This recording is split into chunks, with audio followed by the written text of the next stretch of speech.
ایک ایسا پردہ ہے جو ہمیں نظر نہیں آ رہا تو اس کے پیچھے دنیا میں کہیں پہ ہیں. اور جب ٹھیک ہے پردہ یاجوج ماجوج نظر نہیں آئیں گے تو دیوار تو نظر آنی چاہیے نا. وہ تو انسانوں نے دیکھی تھی, وہ انویزیبل دیوار تو نہیں ہے. یاجوج ماجوج انویزیبل ہو سکتے ہیں, دیوار کیوں انویزیبل کرتے ہیں ہم؟ لیکن میں نے ایک اور ذرا اسٹیٹس دیکھے یوٹیوب کے اوپر نمبر 1 جو ٹاپک سرچ ہوا ہے, آپ سمجھ گئے اینڈ آف ٹائمس کے بارے میں, وہ اس کے بارے میں آپ کی بہت ساری ویڈیوز آتی ہیں. مسلمانوں کو جلدی اینڈ کا بھی بہت خواہش نظر آتی ہے کہ بس ختم ہو جائے سب کچھ, دی اینڈ آف ٹائمز ہو جائے 2-3 سال کے اندر بس. نہیں, یہ سائیکالوجی ہے, یہ نیچرل سائیکالوجی. ایسکیٹالوجی جو ہے نا, یہ ہمارا سائیکولوجیکل ڈیمانڈ ہے. اینڈ کیسے ہوگی اسٹوری, اس کے لیے دنیا کے آج تک سب نے کتابیں پڑھی ہیں. یہ ہماری نیچرل ڈیمانڈ ہے, یہ کوئی فیشن نہیں ہے کہ ہم نے اینڈ آف ٹائمس کی بات کرنی ہے. میں اینڈ آف ٹائمس کو ایٹامک انرجی سے بھی بڑی ٹیکنالوجی سمجھتا ہوں. جو نبی اسلام کی ایسکیٹالوجی کی حدیثیں ہیں وہ ہماری نیوکلیئر ٹیکنالوجی کیا, ہماری فزکس سائنس کی ریسرچ کیا. بفور ڈائیونگ انٹو دیٹ, میں یہ پوچھنا آپ سے رہنمائی لینا چاہتا ہوں کہ کیا اس کو بہت زیادہ اسٹڈی کرنا یا اس کے بارے میں کرنا یہ ہیلدی سائن ہے؟ اگر صحیح پرسپیکٹو سے, وہی پرسپیکٹو یہ ہے کہ اگر میں آپ کو ابھی بتا دوں کہ 50 سال بعد کیا ہونا ہے, تو آپ کو ابھی جو سب سے پہلی طاقت ملنی ہے وہ پروگریس کی طاقت ملنی ہے. یاد رکھیے گا, آپ کو پتہ چلے گا کون سی مشینیں ایجاد ہونی ہے تو ابھی سے شروع کر دیں گے اس کو. کون سی ٹیکنالوجی آنی ہے ابھی سے اس کی ریسیپی شروع کر دیں گے. لیکن ایٹ دا سیم ٹائم اگر مجھے آج پتہ لگ جائے کہ میری موت کب ہونی ہے تو پھر تو سچویشن بڑی ڈفرینٹ ہوگی. نہیں, ایسکیٹالوجی میں کسی ایک بندے کی موت تو نہیں لکھی ہوئی نا. جی وہ تو لوگوں کی حالت بتائی ہوئی نا, کی پرسپیکٹو بدلے نا. سو ایسکیٹالوجی اصل میں مسلمانوں کو ایک بڑی ٹیکنالوجی مل رہی تھی, اور بڑی ٹیکنالوجی بائی دا وے صرف مسلمانوں کو نہیں ملی. عیسیٰ ابن مریم نے ایسکیٹالوجی بیان کی, موسیٰ علیہ السلام نے کی, ابراہیم علیہ السلام, نبی علیہ السلام نے تو کہا نوح علیہ السلام سے آج تک کوئی نبی نہیں آیا جو ایسکیٹالوجیکل وارننگ نہیں دیتا ہے. وہ کیا تھی کہ آپ کو اگر دیکھیں جتنی بھی آپ اینڈ آف ٹائم کی حدیث پڑھیں گے اس میں کلیمٹی کا پریویلنٹ سبجیکٹ ہے کہ اپنے اوپر ہلاکتیں لے کے آ رہے ہوں گے ہم, اور ان کی لسٹیں بھی آ رہی ہوتی ہیں. میں خالی ہلاکتوں کی بات نہیں کر رہا, اور بھی معاملات ہیں. عیسیٰ ابن مریم نے پورا سسٹم نافذ کرنا ہے, ادھر آ کے عیسیٰ ابن مریم سسٹم نافذ کریں تو اسلام ہے, اس وقت کا مولوی سسٹم نافذ کرے تو نہیں یہ اسلام میں نہیں ہے. سو کلیمٹیز کی جب لسٹ آتی ہے تو آپ کو پتہ چلتا ہے کہ اچھا ہم کوئی ابھی سے 2 نمبری کرنا شروع کریں گے تو وہاں تک یہ نوبت آئے گی نا, اس کے ٹریسز کیا ہیں. ٹھیک ہے, میں اگر آپ کو بتاؤں نا کہ ابھی کچھ ایسا واقعہ کریں گے, آپ کا پڑ پوتا اور اس کے بچے سارے پولیو میں پیدا ہوں گے, تو ابھی آپ سب سے پہلے کیا کریں گے, اپنے بیٹے کو پولیو ویکسینیٹ کریں گے. سمجھ رہے ہیں؟ میں نے ابھی آپ کو اس کی یوز بتائی ہے. تو نبی اسلام پوری امت کو بتا رہے ہیں کہ اپنے آپ کو کہاں سے ریورس انجینئر کر کے سیو کرو, کون سے بیماریاں اینڈ میں آنی ہیں ابھی سے اس کی روک تھام کرو, کون سی ٹیکنالوجی بعد میں آنی ابھی سے پروگریس کی ڈیفینیشن لو, کون سے حالات واقعات ہونے ابھی سے سیٹ اپ کرو اس کا. اتنی بڑی ٹیکنالوجی ہے, اگر ہمیں پتہ ہو ایسکیٹالوجی کتنا بڑا تحفہ ہے, اتنا بڑا تحفہ کہ قوموں نے اپنے نبیوں کو نبی ماننے کے لیے کرینہ بٹھایا تھا کہ ایسکیٹالوجیکل پروفیسی دے تب تجھے پروفٹ بولیں. پروفٹ ہوتا ہی وہ ہے جو آگے کی خبریں سناتا ہے, اس کو پروفیسی بولتے ہیں. آگے کی خبریں نہیں سنائے گا تو پروفٹ. یہ پچھلی قومیں وہ بٹھاتی تھیں, ٹیسٹ لیتی تھیں اپنے نبیوں کا کہ اگر نبی ہے تو فیوچر بتا. سو اتنا بڑا واقعہ ہے کہ ہمیں سب سے پہلے اللہ نے آخرت سب سے آخری بات بتائی, آخری بات آخرت, اور وہاں سے ریورس انجینئر کیا کہ تمہیں ابھی بھی اپنے آپ کو ریورس انجینئر کرنا نہیں آ رہا, تمہیں اور کیا بتائیں کہ اور کیا ایسا ہو, ساری کی ساری اسٹوری سنا دی ہے, ابھی بھی تم سین نمبر 1 کے اوپر اپنی ڈائلاگ نہیں بدل رہے ہو, اپنی حرکتیں نہیں چینج کر رہے ہو. سو یہ ہے اینڈ آف ٹائمز کا پرسپیکٹو جو کہ ہمارے پاس ہونا بہت ضروری ہے. اسی لحاظ سے آپ نے قرآن پاک کے اندر سے بھی ٹیکنالوجی نکالنی ہے, پروگریس کی ڈیفینیشنز نکالنی ہے, اپنے آئی کیو بڑھانے ہیں, اور ایسکیٹالوجی بھی اسی طریقے سے آئی کیو بڑھاتی ہے ہمارا. تو یہ جو یاجوج ماجوج کے بارے میں اور امام مہدی کے بارے میں, اور جو ہر کچھ عرصے بعد نئی ڈیبیٹ بھی شروع ہوتی ہے, اور لوگ ٹائم لائن سے بات کرتے ہیں کہ بس 2-3 سال رہ گئے ہیں یا 5-6 سال رہ گئے ہیں, یا 2021 میں آنی تھی, 2022 میں آنی تھی. تو اسلام کی روح کے خلاف ہے نا, غیب کا علم اپنے اوپر خود ہی ثابت کر لیا, اپنے آپ کو خود ہی جہنم میں ڈالا کہ اتنے سال بعد. میں نے بھی ایک لیکچر سنا ہے, نام لیے بغیر بتا رہا ہوں, 1965 میں امام مہدی پیدا ہو گئے. یار اتنے بڑے اسکالر ہیں, آپ اتنی بیسک غلطی کیسے کر رہے ہیں کہ ہاؤ کین یو پاسبلی. مسلمان یہ غلطی نہیں کر سکتا کبھی بھی, اللہ ان کے درجات بلند کرے. اتنا بڑا کام انہوں نے کیا, میں ان کو اس لیے نام نہیں لے رہا کہ لوگ ان کی طرف نیگیٹو نہ ہو جائیں. He is the finest of all the people. مگر یہ کام ہم نے نہیں کرنا کہ ہم خود ہی بتانا شروع کر دیں کہ اتنے سال بعد یہ ہوگا تو اتنے سال بعد وہ ہوگا. یہ نبی علیہ السلام سے زیادہ تو کسی کو نہیں پتا تھا, مگر ہی ڈنٹ ٹیل اس کہ کہیں ہم اینکر, اس کو اینکرنگ ہی بولتے ہیں, کہ ہم اس جگہ پہ اینکر کر کے اپنے آپ کو ڈیوسٹیشن میں نہ ڈال لیں. ٹھیک ہے. سو کوئی ٹائم لائن نہیں ہے, کیا پتا 10,000 سال بعد امام مہدی نے آنا ہو, اور کیا پتا کل آنا ہو. ہمارے سے قبر میں اگر یہ سوال ہوتا کہ بھائی تو نے خود کیوں کچھ کیا, امام مہدی نے کرنا تھا آ کے, تو کیا کر رہا تھا, why are you being redundant, یہ تو سوال نہیں ہوگا نا. یا پھر ہم یہ جواب دیں کہ منکر نکیر کو کہ یار میں تو امام مہدی کا ویٹ کرتا رہا, اس لیے تو میں نے کچھ کیا نہیں, اس لیے اب کوئی ٹائم لائن نہیں فکس کی گئی. سمجھ لیں 2050 میں ہونا تھا امام مہدی کا واقعہ, تو 1400 سال سے ہر مسلمان کو حجت مل جانی تھی کہ ہم کیوں کریں. بالکل. یا ایٹ لیسٹ میری ایج کے بندوں کو مل جانی تھی کہ بھائی 2050 میں امام مہدی نہیں آنا, میں کیوں بچوں کو پرورش کر رہا ہوں, میں بس امام مہدی ٹرین کرتا ہوں, باقی جو کچھ ہوگا. ویسے بھی 30,000 کی فوج ہے, خالی ان کو آرمی کی ٹریننگ دو, امام مہدی کے لشکر کی ٹریننگ ہو رہی. نو ڈیٹ کین بی فکسڈ.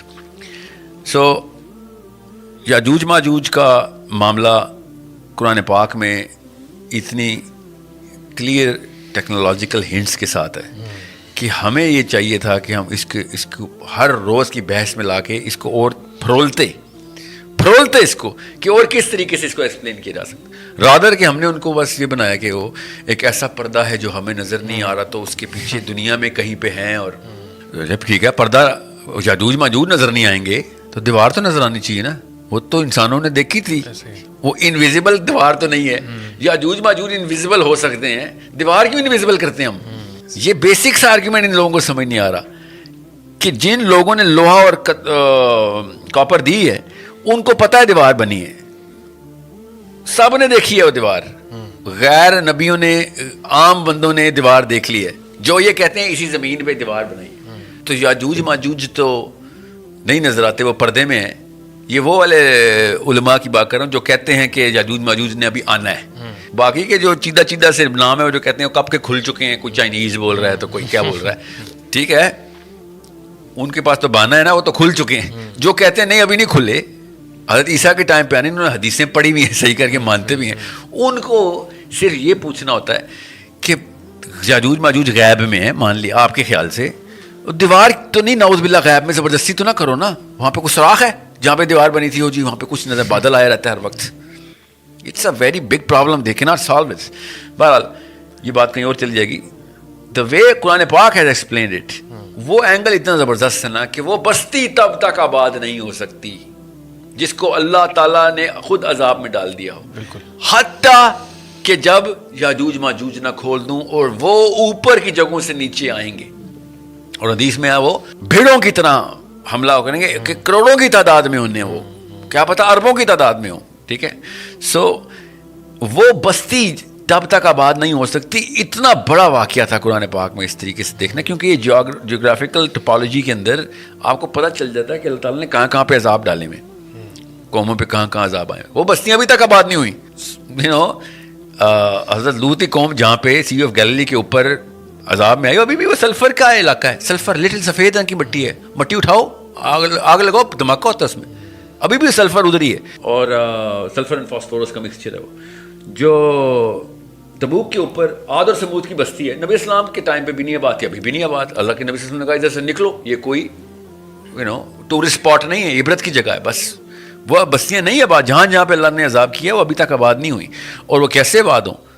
یہ ہے وہ والا ٹیکنالوجیکل سوال جو کہ صاحب سمجھ رہتے ہیں کہ ایسا کیا کریں گے یاجوج ماجوج کہ جب وہ انٹر ہوں گے اوپر کی جگہوں سے نیچے, تو نیچے جغرافیکل بستیوں کی آباد ہونے کی پرابیبلٹی ہائی ہو جانی ہے یا 100% ہو جانی ہے. یہ بھی تو ایک سوال بڑا سمپل سا, میں نے تو کوئی پورٹلز اور یہ والی باتیں نہیں کر رہا ہوں, یہاں تو سمپل قرآن پاک کی بات بتا رہا ہوں کہ وہ بستی نہیں آباد ہو سکتی جو اللہ نے تباہ کر دی ہے جب تک کہ یاجوج. کیا تعلق ہے ایک بستیوں کے اللہ کے عذاب کے تھرو تباہ ہونے کے بعد یا آباد ہونے کا, بالکل, یا ریبلیٹیٹ ہونے کا, کہ اس کا یاجوج ماجوج سے تھا. یہ اتنا بڑا سوال ہمیں روز نہیں ڈسکس کرنا چاہیے کہ کیا اس کے پیچھے کوئی بہت بڑی پروگرس کی یا بہت بڑی ایگریکلچر کی یا کیونکہ بستی آباد کے پیچھے کافی سارے روم آ جاتے ہیں نا, بہت سارے سبجیکٹ میٹر آتے ہیں, سب کے سب کی یہ آیت ہے. اور یہ کوئی مستند کبھی حدیث یا ضعیف حدیث کی بات ہے, تو قرآن کی آیتیں اس بارے میں سوچنا ہی نہیں. لیکن میں تو یہاں سے شروع ہوا تھا یہ ساری کہانی, پتہ ہے کہ یہ ایسا واقعہ کیا ہے کہ جو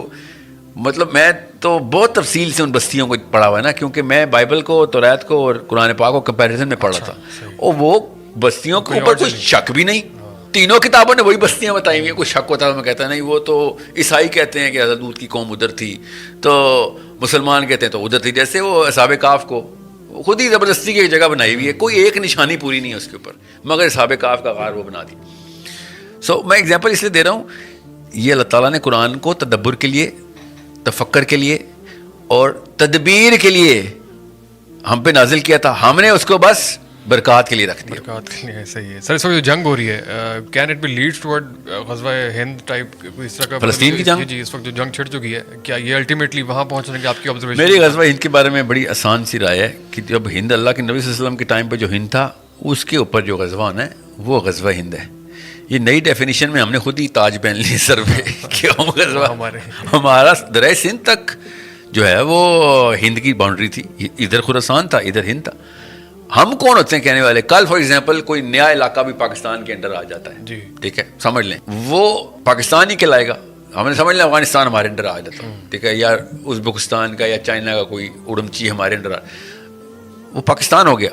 مگر نبی اسلام کے ٹائم پہ جو چین کا ملک تھا, جو اس وقت بولا گیا ہے, حدیث میں ارشاد فرمایا گیا, وہ ہے ڈیفینیشن. سو جو ہند کا علاقہ دریائے سندھ کے اس طرف ہے, ادھر والے لوگوں کو ذرا ہوشیار ہو, وہ تو ہمارے اوپر, تو ہم ہیں, ہمارے اوپر رسپانسبلٹی ہے. ادھر ہم بیٹھے ہوئے ہیں. میں تو جب کے پی کے جاتا ہوں تو اس لیے میں تھوڑا تسلی میں ہوتا ہوں کہ آج جو کچھ ہو گیا ہے وہ پاکستان ہی. کوئی یہ نہ سمجھے میں پاکستان کے خلاف. کے پی کے نہیں ہے ہند میں, کے پی کے واز نیور ان ہند. سو غزوہ ہند کا تعلق اس علاقے کے ساتھ ہے, ان علاقوں کے لوگوں کے کرتوتوں کے اوپر لڑائی ہونی ہے جو اس وقت ہند میں تھے. اس وقت جو ہند میں ہے اس کو کیا کرنا ہم نے؟ اچھا وہ نہیں ہے تو ساری انالوجی اس کے اوپر ڈرا ہوتی ہے کہ ہند کو تیاری شروع کر. جب حدیث ارشاد ہوئی ہے, اصول تو یہی کہتا ہے نا, اس وقت معاملہ دیکھیں گے نا کہ جب نبی اسلام نے ہند کے لیے بولا ہے, آپ زبردستی فار ایگزامپل انڈیا کی بھی باؤنڈری انکریز کر دیں, ادھر بھی غزوہ ہند کروا دیں گے ہم, کیونکہ انڈیا جہاں جائے گا وہ ہند ہو جائے گا. ایسے تو نہیں ہے نا, جو نبی اسلام کے ٹائم پہ ہند تھا وہ وہی ہند ہے, اور وہ اس وقت ہم بھی ہند میں ہی تھے. تو ہم زبردستی نا اس کے اوپر کریں. میں یہ نہیں کہہ رہا ہوں کہ اللہ کرے ہمارے ساتھ ہو, اللہ نہ کرے ہمارے ساتھ, اللہ کرے ہم ہی ہوں غزوہ ہند کے اللہ کی طرف سے لڑنے والے لوگ. میں آپ کو یہ بتا رہا ہوں جو ہمارے کرتوت ہیں بنتا ہمارے ساتھ ہی ہے, کہ پٹائی ہماری ہونی چاہیے. کون شک میں, کون یہ مطلب اپنے آپ کو خود ہی جھوٹی تسلیاں دے رہے ہیں بیٹھ کے, اور جھوٹے بچے پیدا کریں گے. ہم بتائیں گے کہ بھائی جو ہمارے کام ہے پٹائی بنتی ہے ہماری, ٹھیک ہے, اور ابھی نہ یہ مانا تو پھر واقعی غزوہ ہند ہمارے خلاف ہی ہونا چاہیے. مانے تو صحیح نا, اسلام میں صحیح کو صحیح کہنا, غلط کو غلط کہنا فرض ہے. میں چاہتا ہوں کہ میرے بچے غزوہ ہند لڑیں, اس سے بڑی اپرچونٹی ہے. چائنا کے اوپر نہیں ہے, روس کے اوپر نہیں ہے, برازیل کے اوپر نہیں ہے, آسٹریلیا پہ نہیں ہے, ہمارے اوپر ایک حدیث ہے, کچھ چھوٹا واقعہ ہے. اب ہمارے اوپر یہ ڈیسیژن ہے کہ یا تو ہم حدیث کے رائٹ سائڈ پہ ہوں یا لیفٹ سائڈ پہ ہوں, لینا نہیں ہے ڈیسیژن, خود ہی بس خود ہی. اور دیکھیں اپنے نبی کی حدیث بدل لیں گے, اپنے آپ کو نہیں بدلیں گے ہم. ڈاکٹر صاحب کہتے ہیں نا قرآن بدل دیں گے, اپنے آپ کو نہیں بدلیں گے. یہ غزوہ ہند والی کیس کے اوپر ہم حدیث کی ڈیفینیشنیں بدلی جا رہے ہیں, اپنے کرتوت ٹھیک نہیں کرنے, ٹھیک ہے. سو یہ ایک معاملہ ہے جو ہمارے نام کے اوپر حدیث اور وعید کی حدیث ہے کہ ہند میں پٹائی ہونی ہے کسی کی, مسلمانوں نے مارنا ہے. خود سوچ لیں اب ہم میری اور آپ کی حالت کیسی ہے. کیا میں واقعی ابو بکر عمر علی کی فوج میں ہوتا اگر آج ہوتا, یا پھر ان کی فوج میری پٹائی کرتی, تو میں اتنا احتساب تو کر سکتا ہوں اپنا کہ نہیں وہ مجھے نہ سلیکٹ کرتے, تھوڑی سی درگت تو میری بناتے ہو.